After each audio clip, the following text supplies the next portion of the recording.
دوستان عزیز، اینجا یه قبرستونی خیلی قدیمیه. اومدیم سر قبر رو یه فاتحه بدیم و یه زیارتی هم داره اینجا به اسم بیبیان، بهش میگن بیبیان. بعد به قدرت خدا اینجا به این درخت انجیر از کجا در اومده. خب این درش ورودیشه اینجا رو.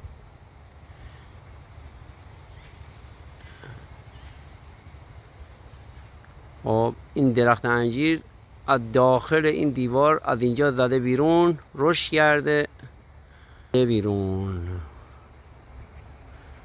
و این یه درخت انجیر و این هم داخلشه که حالا محوط خود زیارت. و این زیارت و این نردهاش و این کارای چیدیشو پدرخوانم من انجام داده. خدا بیامرز پدرخوانم من انجام داده براشون و این یادگاری مونده اینجا.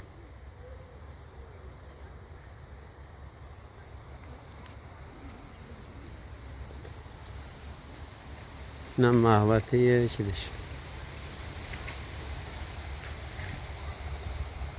جای خیلی با صفایی هست اینجا.